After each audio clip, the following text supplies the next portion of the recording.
Hello everyone, welcome back to my channel TR Learners. Dr. B.R. Ambedkar Open University Open Degree First Year Second Semester Telugu భాగం 3 తెలుగు ఇతర భాషలతో దాని యొక్క సంబంధాలు. ఓకేనా? అయితే ఈ పాఠం చదివిన తర్వాత మనం ఏం తెలుసుకుంటాం? ఏ భాషలైనా ఇతర భాషలతోటి సంబంధంలోనే అభివృద్ధి చెందుతాయనే విషయాన్ని తెలుసుకుంటాం. అట్లాగే తెలుగు దేశ భాషలైన సంస్కృతం, కన్నడ, తమిళం వంటి భాషా పదజాలంతోనూ పరదేశ భాషలైన అరబ్బీ, పారసీక, ఆంగ్ల భాషల పదజాలంతోనూ సుసంపన్నమైంది. ఏ విధంగా అయింది అనేది కూడా మనము ఈ పాఠం చదవడం ద్వారా తెలుసుకుంటాం అన్నమాట. ముందుగా ప్రవేశిక చూడండి.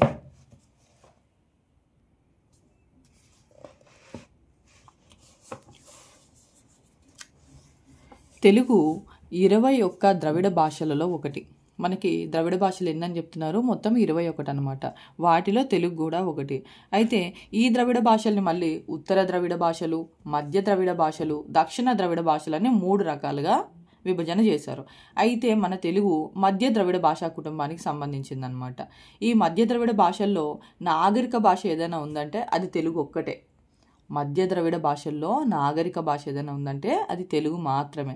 మిగతావన్నీ కూడా గోండి, కొండ, పెంగో, మండ, కుయి, కువి, కొలామి, నాయకి, పర్జి, గదమ మొత్తం ఈ 10 భాషలన్నీ కూడా ఆదివాసీ భాషలు అనమాట. ఏంటి? మధ్య ద్రవిడ భాషా కుటుంబంలో తెలుగు నాగరిక భాష, మిగిలినవి ఇవన్నీ కూడా ఆదివాసీ భాషలు. అయితే తమిళ, మలయాళ, కన్నడ భాషలు దక్షిణ ద్రవిడ భాషలు కాగా ఇవేంటి? తెలుగు అనేది మధ్య ద్రవిడ భాష, తమిళం, మలయాళం, కన్నడ భాషలేమో దక్షిణ ద్రవిడ భాషలు అనమాట. కానీ వీటన్నిటినీ కలిపి దక్షిణ దేశ భాషలు అనడం ఇప్పుడు అలవాటైపోయింది. తెలుగుతో కలిపి తెలుగు, తమిళ్, మలయాళ, కన్నడ వీటన్నిటినీ కలిపి దక్షిణ దేశాల భాషలు అంటున్నాం అనమాట.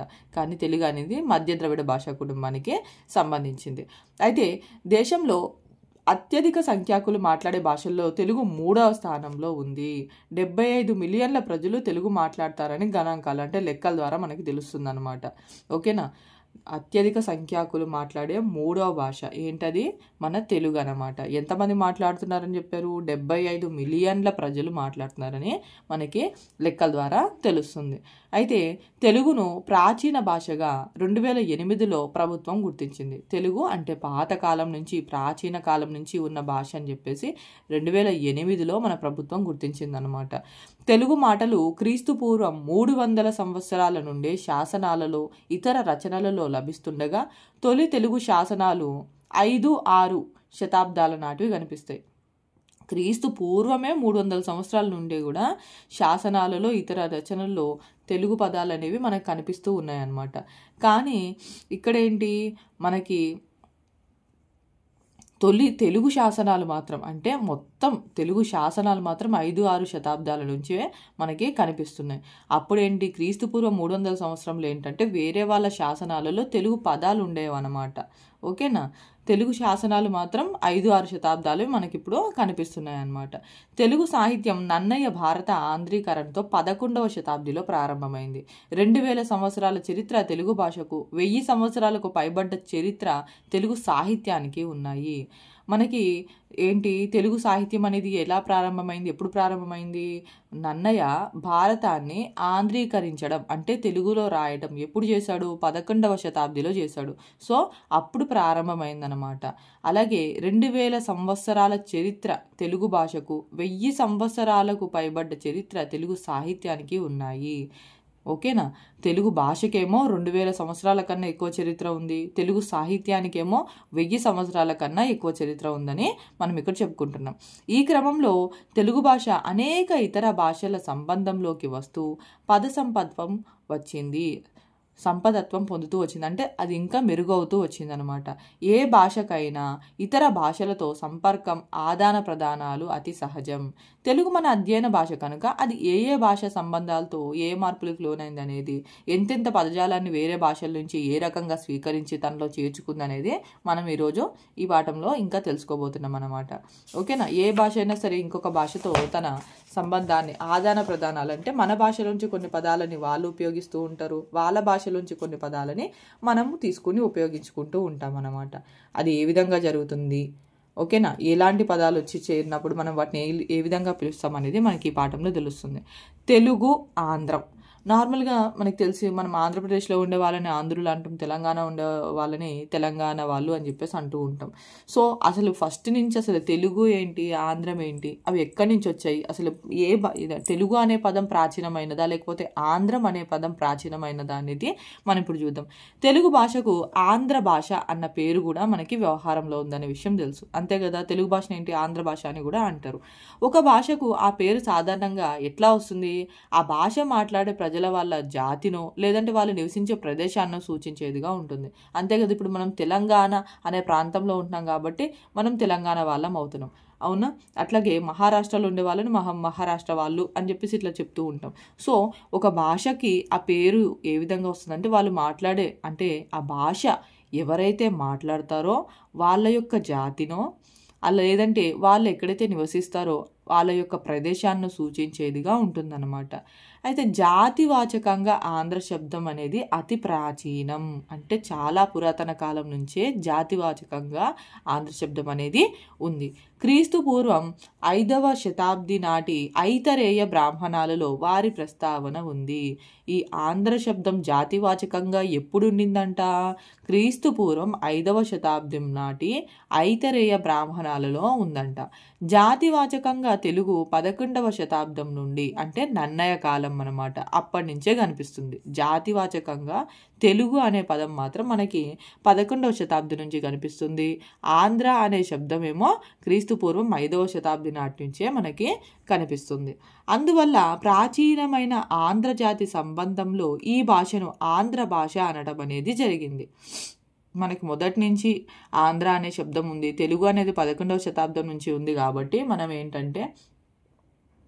మనం ఏమంటున్నాం, దీన్ని ఆంధ్ర భాష అనడం అని అనుకుంటూ ఉన్నాం అనమాట. కానీ తెలుగు భాష అన్న మాట తరువాత బాగా వ్యాప్తిలోకి వచ్చింది. మొదట్లో దీన్ని ఆంధ్ర భాష అన్నప్పటికీ తర్వాత తెలుగు భాష, తెలుగు అనే పదము బాగా వ్యాప్తిలోకి వచ్చింది, అంటే అందరికీ తెలిసిందనమాట.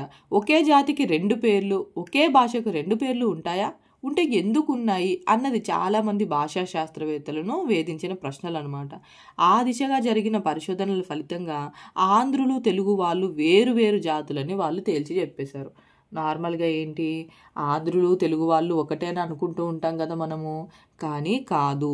ఆంధ్రులు తెలుగు వాళ్ళు వేరు జాతులని అంటే వేరే జాతులని భాషా శాస్త్రవేత్తలు పరిశోధనల్లో తెలుసుకున్నారనమాట. ఆంధ్రులు ప్రాకృతాన్ని మాట్లాడే ఔత్తరాహులు అంటే ఉత్తరాది నుంచి వచ్చిన వాళ్ళు, అంటే వేరే ప్రాంతం నుంచి వచ్చిన వాళ్ళు అనమాట. నర్మదా నది పరివాహక ప్రాంతాల నుండి గోదావరి కృష్ణా మధ్య ప్రాంతాలకు వలస వచ్చారు. వాళ్ళకి నర్మదా నది పరివాహక ప్రాంతాల నుండి గోదావరి కృష్ణా మధ్య ప్రాంతాలకు వలసగా వచ్చారంట. ఎవరు? ఆంధ్రులు. తెలుగు ప్రజల ఆదిమ నివాస స్థానం తెలంగాణ. తెలుగు ప్రజలు ఆదివాసీలుగా ఉండే ప్రాంతం ఏది? తెలంగాణ అనమాట. తెలివాహ అనే పేరు గల గోదావరి ఉపనదీ తీరం వెంబడి ప్రయాణించి గోదావరి కృష్ణా మధ్య ప్రాంతాలలో నివసించిన జాతి ఎవరు? తెలంగాణ వాళ్ళు అనమాట. అంటే తెలుగు ప్రజలు ఎక్కడ నివసించే వాళ్ళు?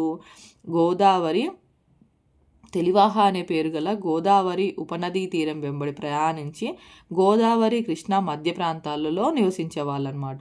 వలస వచ్చిన ఆంధ్రులు స్థానిక ఆదిమ తెగలను లోబర్చుకొని వాళ్ళ భాషను అనుకరిస్తూ ప్రభుత్వం అనేది కొనసాగించారు. ఆంధ్రులు మన నర్మదా నది పరివాహక ప్రాంతాల నుండి ఇక్కడికి వలస వచ్చారు. వలస వచ్చి ఇక్కడే ఉన్న తెలుగు వాళ్ళని లోబర్చుకొని వాళ్ళ భాషను అనుకరిస్తూ ఇక్కడ వాళ్ళు ప్రభుత్వం సాగించారనమాట. వారి స్వభాష ప్రాకృతంలోనే శాతవాహనులు మొదలైన ఆంధ్ర రాజులు శాసనాలు వేయించారు. వారి స్వభాష ఏంటి, వాళ్ళ సొంత భాష ఏంటి? ప్రాకృతం కదా. సో ఆ ప్రాకృతం భాషలోనే వాళ్ళు శాసనాలు అనేవి వేయించారనమాట. స్థానిక ప్రజల వ్యక్తినామాలు, గ్రామనామాలు, పదజాలం ఆ శాసనాలలో మనకు అందుకే కనపడతాయి. ఇప్పుడు ఆ శాసనాలు అనేవి ప్రాకృతంలో ఉన్నప్పటికీ అందులో మనకి వ్యక్తినామాలు, గ్రామనామాలు అంటే మనుషుల పేర్లు, ఊర్ల పేర్లు అయితే మనం మార్చుకోం కదా. మనం చెప్పినట్టుగానే ఇప్పుడు వెంకటేశ్వర్లు అనే ఒక పేరు ఉందనుకోండి, ఏ భాషలోకి వెళ్ళినా అది వెంకటేశ్వర్లుగానే ఉంటుంది. వాళ్ళు పిలిచే విధానాన్ని బట్టి కొంత మార్పు అయితే జరగచ్చు, కానీ పూర్తిగా అయితే మారిపోదు కదా. సో ఆ విధంగా వ్యక్తుల నామాలు, గ్రామనామాలు మనకి ఆ శాసనాలలో కనిపిస్తూ ఉంటాయి అన్నమాట. ఆంధ్ర అన్న శబ్దంలో మహాప్రాణం సంయుక్త వర్ణం ఉండటాన్ని బట్టి అది ద్రవిడ భాష లక్షణం కాదు కనుక ఆంధ్ర తెలుగు ఒకటి కాదని తేల్చి చెప్పేశారనమాట. ఎలా చెప్పేశారు? ఆంధ్ర తెలుగు ఒకటి కాదని ఎలా చెప్పారు?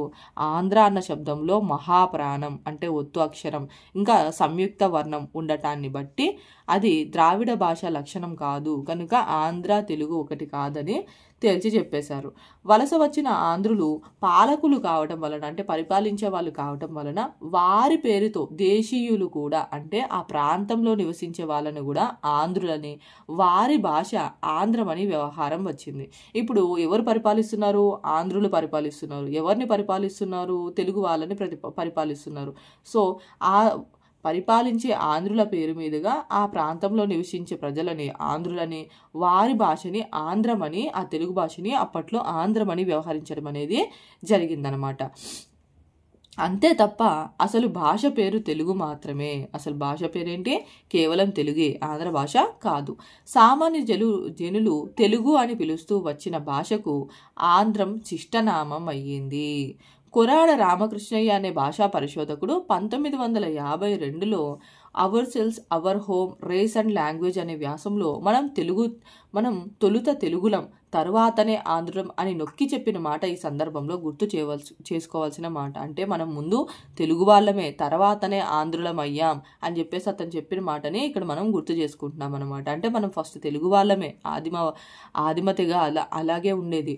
ఆంధ్రులు ఎవరైతే వచ్చారో వాళ్ళు పరిపాలన చేయడం వల్ల వారి యొక్క పేరుతో మనం ఆంధ్రులము, ఆంధ్ర భాషగా పేర్లు అనేది పిలుచుకోవడం జరిగింది. అంతేగాని మనము తెలుగువారమే అనమాట. నిజానికి 4-5 శతాబ్దుల నాటికి ఆంధ్రుల అధికారం సన్నగిల్లుతూ ప్రాకృత సంబంధమైన వారి భాష క్రమంగా తెలుగు భాషలో విలీనమవుతూ వచ్చిందని, ఆంధ్రులు ప్రత్యేకమైన జాతిగా కూడా మిగల్లేదని చెప్తారు. చూడండి, 4-5 శతాబ్దాల కాలం నాటికి ఆంధ్రుల అధికారం తగ్గిపోతూ ప్రాకృత సంబంధమైన వారి భాష కూడా తగ్గిపోతూ తెలుగు భాషలో కలిసిపోయిందనమాట. ప్రాకృత భాష అనేది తెలుగు భాషలో కలిసిపోతూ వచ్చింది. ఆంధ్రులు కూడా ఒక ప్రత్యేకమైన జాతిగా మిగలకుండా పోయారని చెప్పేసి చెప్తూ ఉంటారు. అయితే అదృశ్యం అవుతున్న జాతి తన పేరును మాత్రం తెలుగు జాతికి, తెలుగు భాషకు సమర్థవంతంగా ఆపాదించవదలడం అనేది ఆశ్చర్యం. అంటే ఇప్పుడు ఆంధ్రులు లేరు, ఆంధ్ర భాష లేదు, కానీ మనం అంటే తెలుగు మాట్లాడే తెలుగు వాళ్ళనే మనము కొంతమందిని ఆంధ్రులని, ఓకేనా, ఆ భాషని ఆంధ్రం అని పిలుచుకోవడం అనేది జరుగుతుంది. అది ఒక ఆశ్చర్యమైన విషయం అని చెప్పి ఇక్కడ చెప్తున్నారనమాట. తెలుగుకు పర్యాయ పదంగా తెనుగు అనే మాట కూడా ఉంది. తెలుగుకి పర్యాయ పదంగా ఉన్న మాట ఏంటి? తెనుగు. అయితే నన్నయ్య, నన్నెచోడుడు తెనుగు అనే మాటను వాడారు. ఎవరెవరు వాడారు? నన్నయ్య, నన్నెచోడుడు వాడారు. తిక్కన, పాల్కురికి, సోమన మాత్రం తెలుగు అన్న 2 మాటలను కూడా వాడారు. తెన్ అంటే దక్షిణ ప్రాంతం వారిని, తెన్ అంటే దక్షిణ ప్రాంతం అన్నమాట, వారిని సూచించే శబ్దం. దక్షిణ ప్రాంతం వారిని సూచించే శబ్దం కాబట్టి వాళ్ళని తెలుగువారు అన్నారని చెప్పేసి ఒక అపోహ. అట్లాగే దక్షిణాది వారి భాష కనుక తెలుగు అని అర్థం చెప్పారు అని ఒక అభిప్రాయం కూడా ఉంది. తెలుగు త్రిలింగ శబ్ద భవం అని కొందరు అంటారు, కానీ అది సరికాదని, తెలగలు అనే కులం పేరు, తెలగాన్యులు అనే ఉపశాఖ పేరు, తెలంగాణ అనే ప్రాంతం పేరు తెలుగు మాటలాగా త్రిలింగ శబ్దం నుండి వచ్చాయని నిరూపించే వీలు లేదు కనుక తెలుగు కూడా త్రిలింగ శబ్ద భవం కాదని నిర్ధారించడం జరిగింది. ఓకేనా. సంస్కృతీకరణలో భాగంగా తెలుగు సంస్కృతీకరించబడి త్రిలింగమైంది తప్ప త్రిలింగ శబ్దం నుండి తెలుగు పుట్టలేదని తేల్చి చెప్పారు. ఆ క్రమంలో తెలుగు రూపాంతరాలే కానీ భిన్నం కావని, వీటిలో తెలుగు శబ్ద స్వరూపం ప్రాచీనమైందని, నన్నయ కాలానికి తెలుగు శబ్ద కావ్య భాషలోకి ప్రవేశించిందని చెప్పవచ్చు. కనుక మన భాష తెలుగు భాషే. అంటే అసలు ఫస్ట్ మనం ఏమనుకుంటాం? ఫస్ట్ మనది ఆంధ్రం అనేవాళ్ళు, తర్వాత తెలుగు అనేవాళ్ళు, తర్వాత ఇప్పుడు అది రూపాంతరం చెంది తెలుగుగా మారిందని చెప్పేసి మనం అనుకుంటాం. అంటే చిన్న క్లాసెస్లో మనకి 1st క్లాస్ నుంచి 10th క్లాస్ లోపల మనకి ఇంతవరకే చెప్తారనమాట. సో ఇక్కడ మనకి లోతుగా వెళ్తే తెలిసింది ఏంటంటే తెలుగు అనేదే ప్రాచీనమైన శబ్దం. అవునా, తెలుగు అనేదే ప్రాచీనమైన శబ్దం అన్నమాట. అది తర్వాత తెనుగుగా మారింది. ఎప్పుడు? నన్నయ కాలంలో అది తెనుగు అనే పదంగా శబ్ద రూపంగా కావ్యాలలోకి వచ్చిందనమాట. అంతేగాని తెలుగు అనేది ప్రాచీన భాష. ఇక్కడ చూడండి, మీకు అర్థం కాని మళ్ళీ ఒక వాక్యం ఏంటంటే, తెలుగు అనేది త్రిలింగం అనే పదం నుంచి తెలుగు వచ్చింది, తెలుగు అని చెప్పేసి తెలుగు వచ్చిందని చెప్పేసి చెప్తూ ఉంటారు. బట్ అది కూడా నిజం కాదు, ఓకేనా అని చెప్పేసి మనకి ఇక్కడ చెప్తున్నారనమాట. నెక్స్ట్, తెలుగు భాష ఇతర భాషలతో దాని సంబంధం. తెలుగు భాష ఇతర భాషలతో దాని సంబంధం. అత్యంత ప్రాచీనమైన మూల ద్రవిడ భాషా కుటుంబంలో తెలుగు జాతి మాట్లాడుకునే ప్రత్యేక మాండలికంగా ఉన్న భాష క్రీస్తు పూర్వం 5-6 శతాబ్దాల నుండి ప్రత్యేక భాషగా రూపొందుతూ వచ్చింది. శాతవాహనుల కాలంలో రాజభాషలైన సంస్కృత ప్రాకృతాలతోటి సంబంధంలో విశిష్టంగా పరిణమించింది. క్రీస్తు శకం 575లో ధనుంజయుడు వేయించిన ఎర్రగుడిపాడు శాసనం, అంటే అది కడపలో ఉంది, ఆ పరిణామాన్ని ప్రతిఫలించింది. అక్కడి నుండి ఆధునిక కాలం వరకు భిన్న మార్గాలలో ప్రయాణిస్తూ అటు ద్రావిడ భాషల నుండి రాజకీయ ప్రయోజనాల కోసం భారతదేశంలోకి ప్రవేశించి స్థిరపడిన అరబ్బీ, తుర్కీ, పారసీక జాతుల వారి భాషల నుండి డచ్, ఫ్రెంచ్, ఆంగ్ల భాషల నుండి పదజాలాన్ని తన అవసరాల కొరకు స్వీకరిస్తూ సంలీనం చేసుకుంటూ, అంటే దాంట్లో కలిపేసుకుంటూ తెలుగు భాష విస్తరించింది. ఏ రెండు భాషా సమాజాల సమ్మేళనంలోనైనా జరిగేది ఇదే.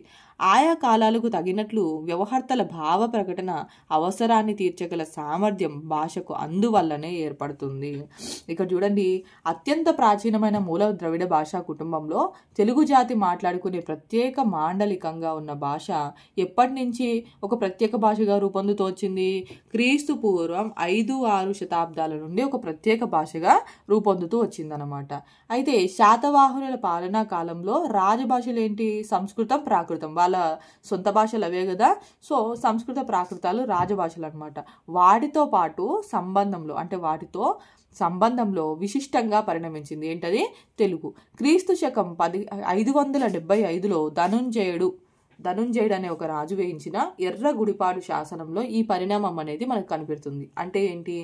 వాళ్ళ భాషలతో పాటు, అంటే సంస్కృత ప్రాకృతాలతో పాటు తెలుగు పదాలు కూడా విశిష్టంగా ఉండటం మనకి అప్పటి నుంచి కనపడుతుంది అనమాట.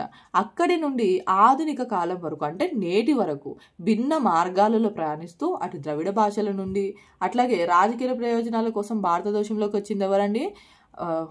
భారతదేశంలోకి వచ్చి స్థిరపడిన వాళ్ళు ఎవరు? అరబ్బీలు, తుర్కీలు, ఓకేనా, పారసీకులు. ఈ జాతుల యొక్క వారి యొక్క భాష నుండి, అలాగే డచ్, ఫ్రెంచ్, ఆంగ్ల భాషల నుండి కూడా ఎన్నో పదజాలాన్ని తన అవసరాల కోసం స్వీకరిస్తూ సంలీనం చేసుకుంటూ, అంటే దాంట్లో కలుపుకుంటూ తెలుగు భాష అనేది విస్తరిస్తూ ఉందన్నమాట. అయితే ఇక్కడ చూడండి, ఇప్పుడు ఇక్కడ నేను పెన్సిల్ చూపిస్తున్నాను. దీనికి అసలు తెలుగులో ఏం మాటని ఉపయోగిస్తారు, ఏ పదంతో పిలుస్తారు, ఇట్లా చాలా ఉంటాయి అనమాట. అసలు ఇప్పుడు పుస్తకం అంటాం, పుస్తకం అనే దానికన్నా దీన్ని బుక్ అనే ఎక్కువ అంటూ ఉంటాం. సెల్ ఫోన్ అంటాం, చరవాణి అని చెప్పేసి వాడతారా? అట్లా దానికి మనకి తెలుగులో పదం ఉన్నప్పటికీ లేకపోయినప్పటికీ కూడా మనం ఇలాంటి పదాలని తెలుగు పదాలుగానే ఉపయోగిస్తాం. సెల్ ఫోన్ అనే పదాన్ని తెలుగు పదంగానే ఉపయోగిస్తాం, ఫోన్, ఓకేనా. ఈ విధంగా వేరే భాషల నుంచి వచ్చిన పదాలని తనలో కలుపుకుంటూ తెలుగు భాష అనేది విస్తరించిందనమాట. ఏ రెండు భాషా సమాజాలు సమ్మేళనంలోనంటే ఏ రెండు భాషా సమాజాలు కలిసినా సరే జరిగేది ఇదే. మన భాషలోని కొన్ని పదాలు వాళ్ళు ఉపయోగిస్తూ ఉంటారు, వాళ్ళ భాషలోని కొన్ని పదాలని మనము ఉపయోగిస్తూ ఉంటాం అనమాట. అంటే మన భాషలో కలిసిపోతూ ఉంటాయి అన్నమాట. సో నెక్స్ట్ వచ్చేసి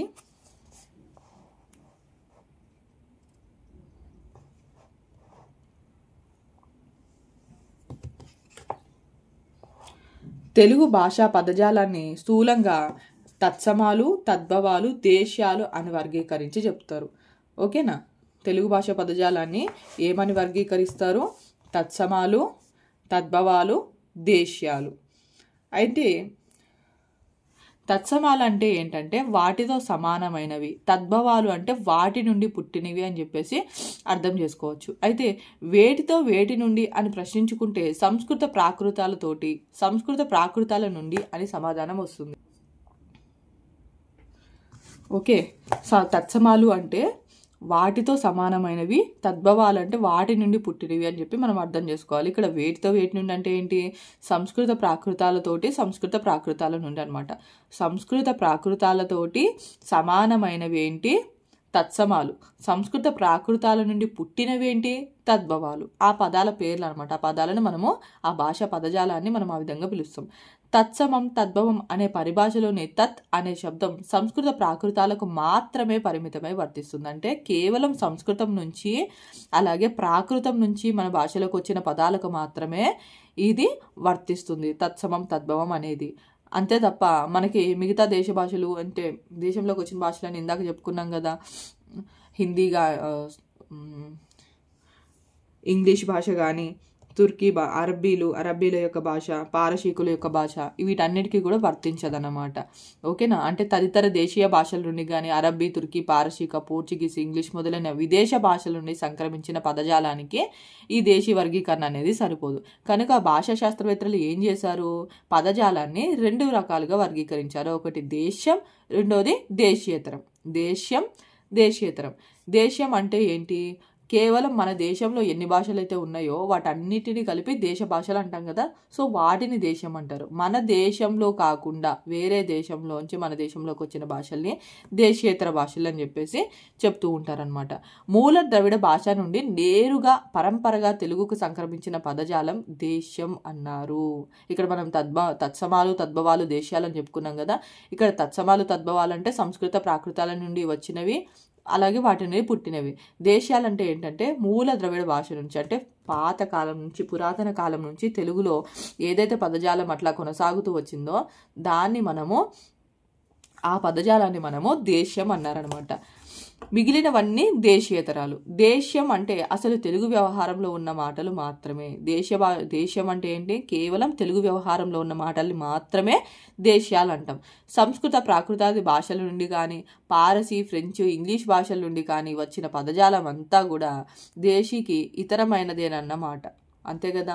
ఇంతకన్నా సులభంగా స్పష్టంగా విషయం తెలియటానికి భారతదేశంలో వ్యవహారంలో ఉన్న భాషలన్నీ దేశ భాషలని, భారతదేశానికి యువతల ఇతర దేశాల వ్యవహార భాషలను దేశీయేతర భాషలని అనుకోవడం అనేది మనకి సౌకర్యంగా ఉంటుందన్నమాట. భాషా శాస్త్రవేత్తల పరిభాష కాకపోయినా తెలుగు భాషకు సంబంధించిన మౌలికాంశాలు అధ్యయనం చేయడం విద్యార్థులకు కొంతవరకు ఉపయోగపడుతుంది. అయితే తర్వాత చూడండి, తెలుగు భాష దేశ భాషలు. తెలుగు ద్రవిడ భాషా కుటుంబానికి చెందిందని ముందే చెప్పుకున్నాం. తెలుగు ఏ భాషా కుటుంబానికి చెందింది, ద్రవిడ భాషా కుటుంబానికి. అందులో మళ్ళీ ఏ భాష, మధ్య ద్రవిడ భాషా కుటుంబానికి చెందింది. ద్రవిడ భాషా కుటుంబానికి చెందిన ఇతర భాషలేంటి, తమిళం, కన్నడం, మలయాళం, తులు వంటివి తెలుగుకు సోదర భాషలు అన్నమాట. సజాతీయ భాషలు అవుతాయి, అంటే ఒకే జాతికి సంబంధించిన భాషలు. ఏవవి, తమిళం, కన్నడ, మలయాళం, తులు వంటివి. వాటిలోనూ తమిళ, కన్నడ భాషలు తెలుగుకు ఇరుగు పొరుగు భాషలు. అంటే తమిళ, కన్నడ ప్రాంతాలకు తెలుగు ప్రాంతంతో రాజకీయ సంబంధాలు నన్నయ కాలం నాటికి ఉన్నాయి. కన్నడ ప్రాంతం నుండి శైవం, కన్నడ ప్రాంతం నుండి శైవం, తమిళ ప్రాంతం నుండి వైష్ణవం తెలుగు ప్రాంతం సంస్కృతిని ప్రభావితం చేశాయి. కన్నడ ప్రాంతం నుండి శైవం అంటే శివుని ఆరాధించే వాళ్ళని శైవులు అంటారనమాట.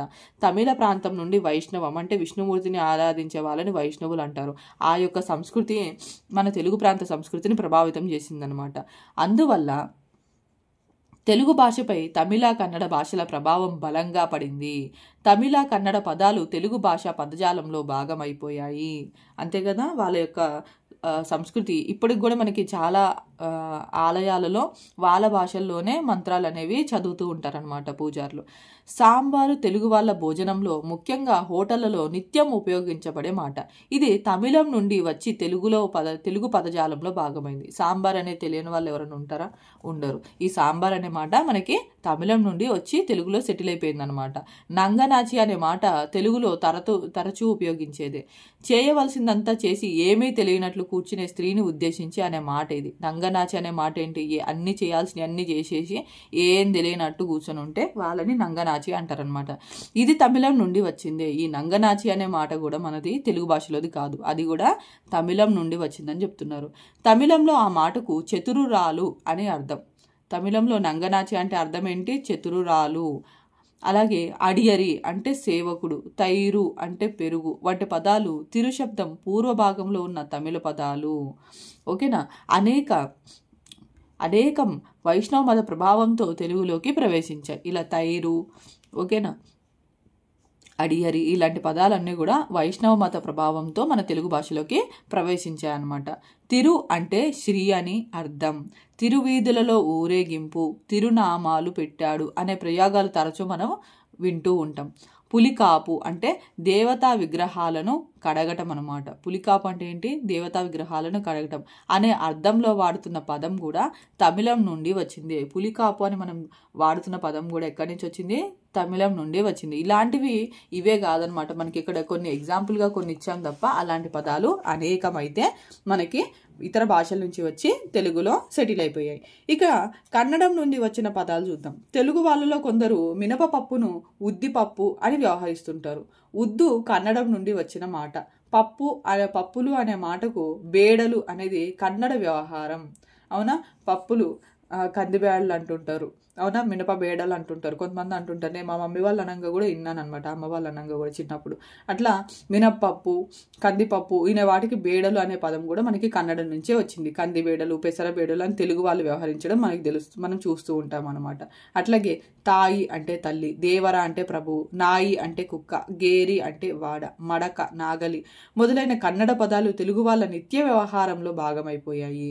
ఆధునిక సాహిత్యంలో కూడా ఈ మాటలను గుర్తించవచ్చు. బీగం అంటే తాళం కప్ప, తాళి తెలుగులోకి కన్నడం నుండి వచ్చినవే. ఓకేనా? బీగం అంటే తాళం కప్ప, ఇంకా తాళి ఈ రెండు కూడా కన్నడం నుండి వచ్చాయంట.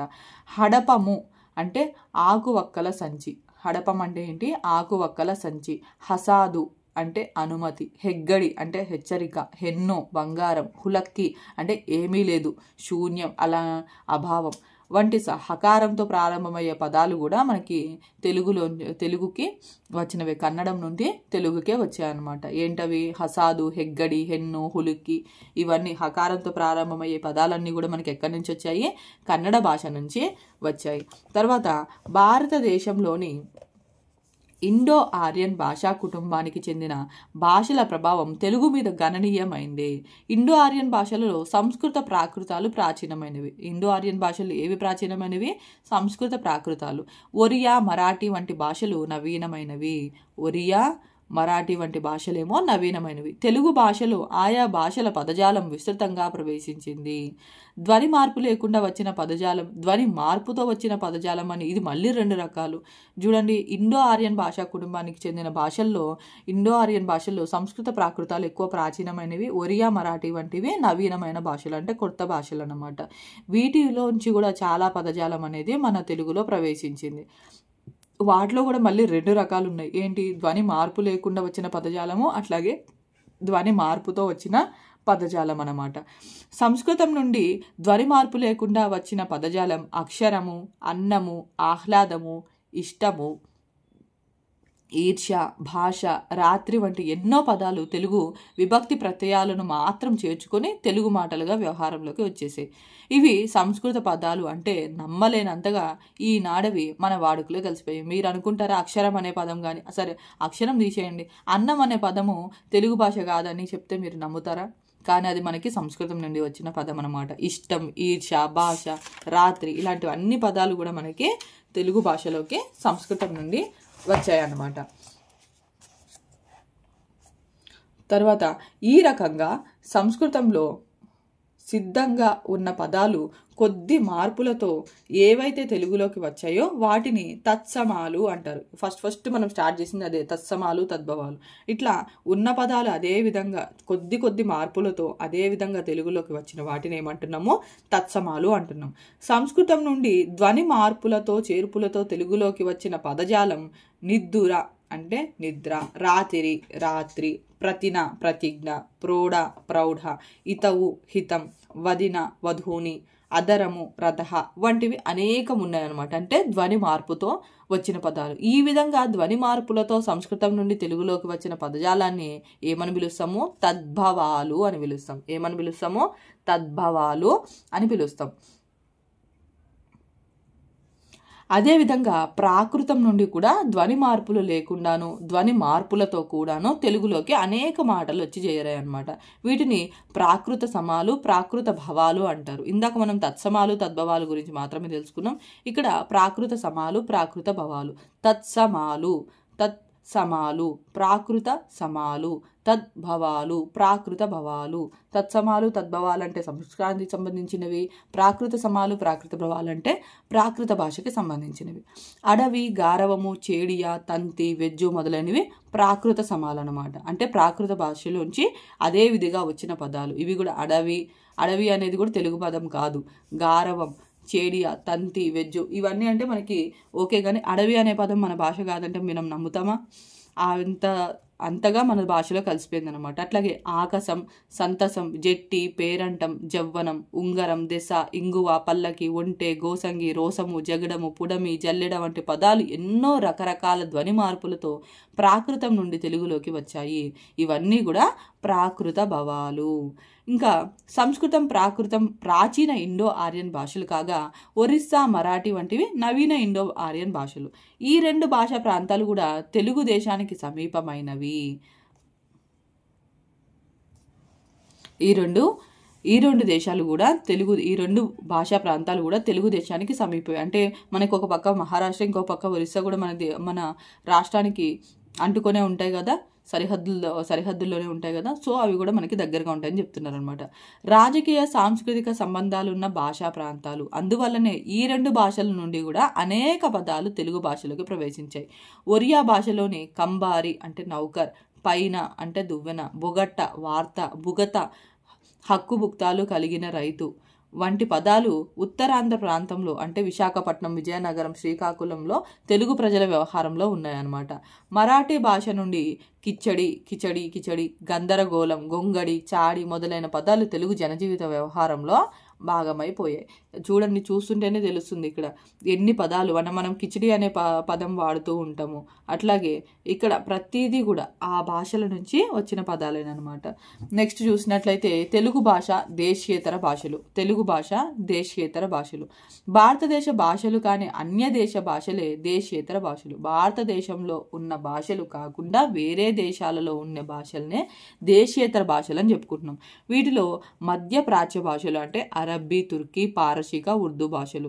దూర ప్రాచ్య భాషలు చీనీ, బర్మీస్, మలేషియా, సింగపూర్ భాషలు.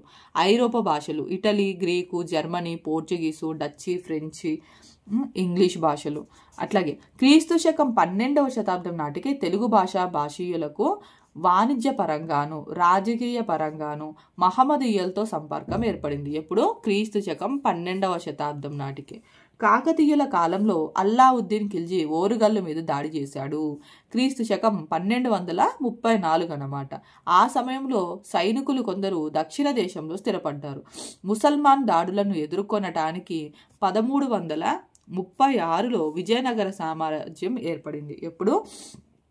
విజయనగర సామ్రాజ్యం ఎప్పుడు ఏర్పడింది? 1336లో ఏర్పడింది. దేనికోసం? ముస్లింల యొక్క దాడులను ఎదుర్కోవడానికి ఏర్పడింది. అదే సమయంలో దక్షిణ ప్రాంతంలో బహమనీ రాజ్యం ఏర్పడింది. దక్షిణ ప్రాంతంలో ఏ రాజ్యం ఏర్పడింది? బహమనీ రాజ్యం ఏర్పడింది. విజయనగర రాజులకు బహమనీలకు తరచూ యుద్ధాలు జరిగేవి. ముస్లిములతో తలపడడానికి వాళ్లతో ధీటుగా అశ్వబలాన్ని సమకూర్చునే క్రమంలో అరబ్బులతో, పారసీకులతో వాణిజ్య సంబంధాలు అభివృద్ధి చేసుకున్నారు. ఈ ముస్లింలతో తలపడటానికి వాళ్ళతో ధీటుగా అశ్వబలాన్ని అంటే గుర్రాలను పెంచుకోవడానికి, సమకూర్చుకోవడానికి ఏం చేశారు? అరబ్బులతో ఇంకా పారసీకులతో వాణిజ్య సంబంధాలు అంటే వ్యాపారానికి సంబంధించిన సంబంధాలు అభివృద్ధి చేసుకుంటూ వచ్చారనమాట. ఎవరు? విజయనగర రాజులు. ఈ క్రమంలో మహమ్మదీయులు సైనిక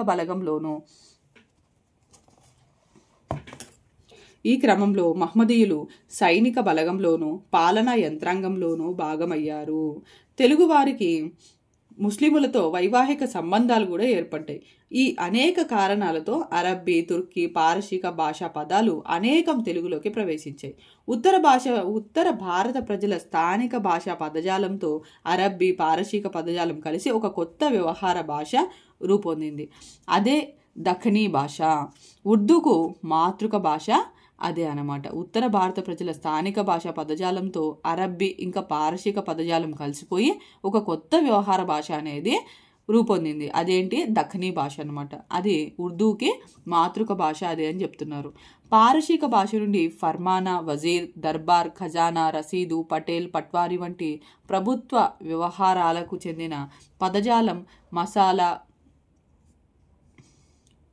మసాలా, గసాలా వంటి ఆహార పదార్థాల పదజాలం, అంగీ, రుమాల్, దస్తీ, పరదా, రజాయి వంటి శాస్త్రాలకు సంబంధించిన పదజాలం, కందకం, జెండా, తబలా, ముఖ్మల్, మేకు, రోజు, లాహిరి, శాలువ, సన్నాయి మొదలైన అనేక పదాలు తెలుగు భాష మాట్లాడే వారి నిత్య జీవిత వ్యవహారంలో భాగమైపోయాయి. కానీ అవన్నీ కూడా తెలుగు భాష పదాలు కాదనమాట.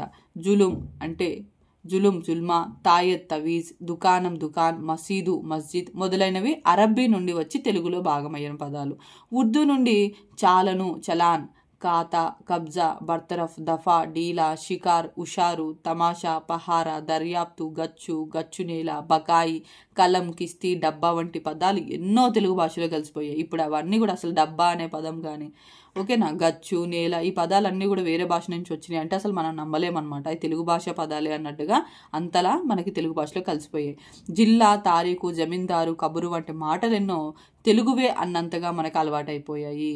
అటకాయించు, బనాయించు, గదమాయించు, దబాయించు, పస్తాయించు, పురమాయించు, ఓకేనా, ఇట్లా వాటికి కొన్ని కలుపుకొని మనం వాటిని తెలుగు భాష పదాలుగా విరివిగా వాడేస్తూ ఉన్నాం. ఫిరాయించు, లగాయించు మొదలైన పద సంబంధాలు పారశీక ఉర్దూ భాషా ప్రభావం నుండి రూపొందినవి. అమలు చేయి, రవాణా చేయి, దగాపడు, బకాయిపడు, దివాలా తీయు, పాగా వేయు, ఖరీదు కట్టు వంటి పదజాలం అంతా కూడా ఈ క్రమంలో మన భాషలోకి వచ్చింది. మలయ, బర్మా, చైనా, సింగపూర్ మొదలైన దూర ప్రాచ్య దేశ భాషల నుండి కూడా తెలుగులోకి పదజాలం అనేది ప్రవేశించింది. అవేంటి? కప్పలి, జొంగు, వల్లి, వలిక మొదలైన బర్మా దేశపు ఓడరేవుల పేర్లు, తవాయి వంటి బర్మాదేశపు ఓడరేవుల పేర్లు శ్రీనాథుడి సాహిత్యంలో ప్రస్తావించబడ్డాయి.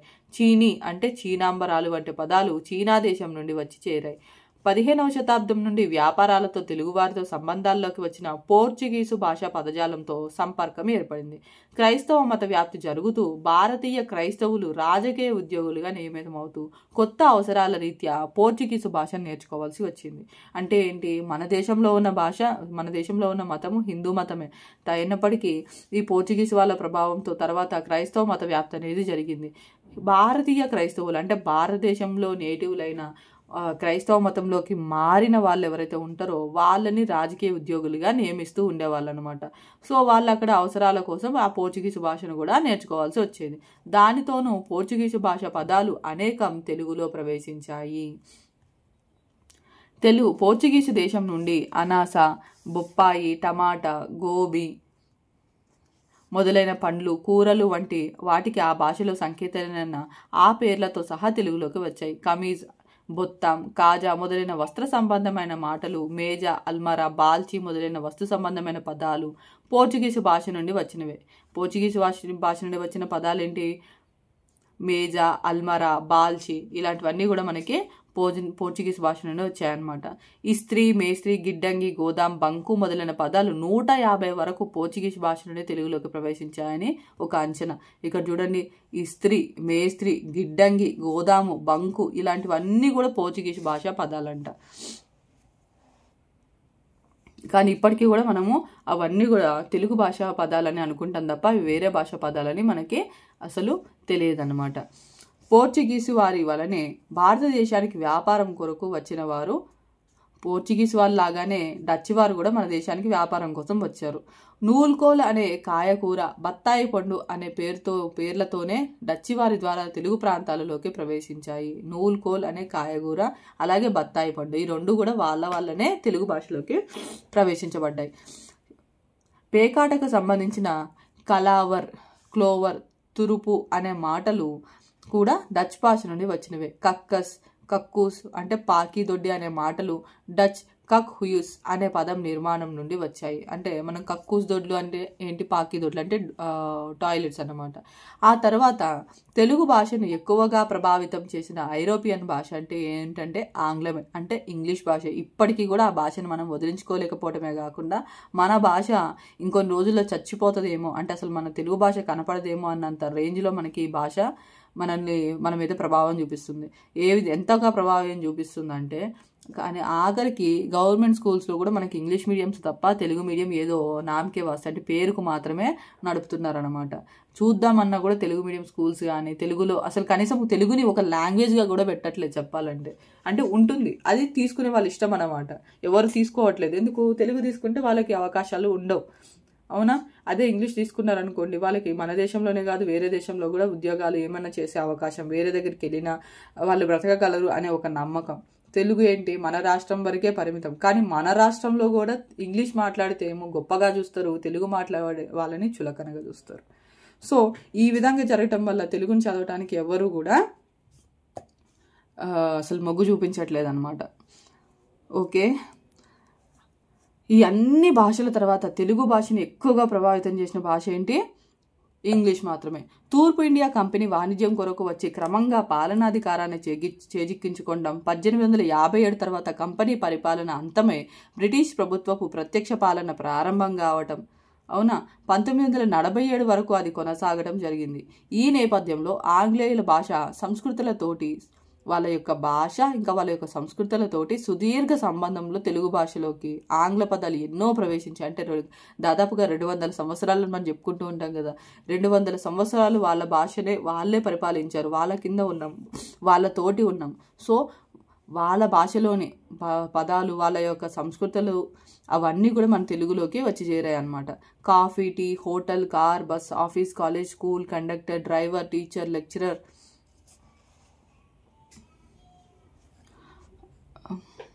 కోర్ట్, జడ్జ్, ప్లీడర్, లాయర్ మొదలైన పదాలు 5,000కు పైగా తెలుగువారి నిత్య జీవిత వ్యవహారంలో ఉన్నాయి.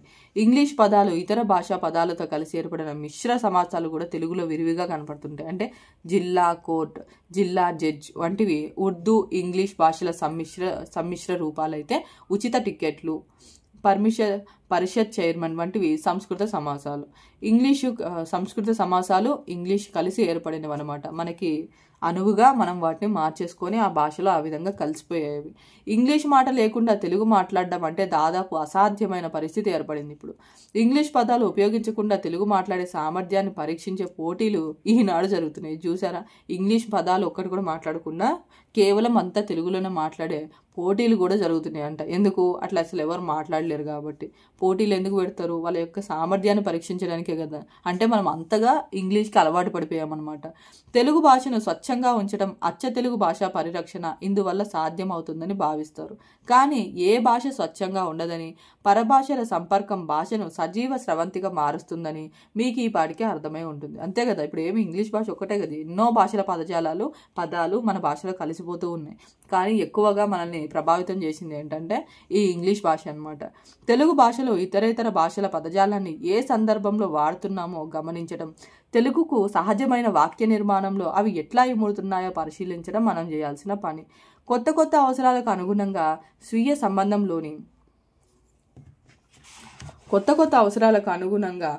సంబంధంలోకి వచ్చిన ఇతర భాషల నుండి భావాలను, భావబోధకాలైన పదాలను యథాతథంగానో లేక కొన్ని ధ్వని పరిణామాలతోనో ఎరువు తెచ్చుకునే లక్షణం తెలుగు భాషది. అంతే కదా, తెలుగు భాష మాట్లాడే మనం ఈ ఎరుకను కలిగి ఉండాలి. అంటే అవి మనం తెలుసుకొనే ఉండాలన్నమాట. ఓకేనా, ఇది మనకి 3వ భాగం. మన తెలుగు భాష, మన భాషను తెలుగు భాష అని ఎందుకు అంటారు? ఓకేనా, తెలుగు వ్యవహారంలో ఉన్న తమిళ, కన్నడ, ఒరియా భాష పదాలను ఉపయోగించి ఒక్కొక్క దానికి 2 చొప్పున సొంత వాక్యాలు రాయాలంట. ఇక్కడ మనకి అభ్యాసాలు ఉన్నాయి, అవి చెయ్యండి. దానికన్నా ఇంపార్టెంట్ ఏంటంటే ముఖ్య విషయాలను గుర్తుంచుకోవడం. ఇక్కడ ఉన్న ముఖ్య విషయాలు మొత్తం అన్నీ కూడా మళ్ళీ మీరు చదవాలి. ఎగ్జామ్కి వెళ్ళే ముందు మళ్ళీ ఇంకొకసారి చదవాలి. పాఠం మొత్తం చదవటం కుదరదు కాబట్టి ఈ ముఖ్య విషయాలు మాత్రం మీకు ఎప్పుడు వీలైతే అప్పుడు ఒకసారి చదువుతూ ఉంటే మనం ఆల్రెడీ చెప్పుకున్న పాఠం మళ్ళీ మీకు గుర్తొస్తూ ఉంటుందన్నమాట. ఓకే, ఇప్పటికే 40 minutes దాటిపోయింది వీడియో. బట్ ఈ లెసన్ మొత్తం కంప్లీట్ చేద్దామని అనుకున్నాను, ఎందుకంటే ఈ టెక్స్ట్ బుక్ వేరే అమ్మాయి దగ్గర నుంచి తీసుకున్నాను అనమాట. మళ్ళీ తనకి రిటర్న్ ఇవ్వాలి. సో అందుకని ఫస్ట్ తెలుగు కంప్లీట్ చేస్తున్నాను. ఇంకా ఏమైనా డౌట్స్ ఉంటే కామెంట్ సెక్షన్లో కామెంట్ చేయొచ్చు. Thank you for watching. If you like the video please like, share and subscribe.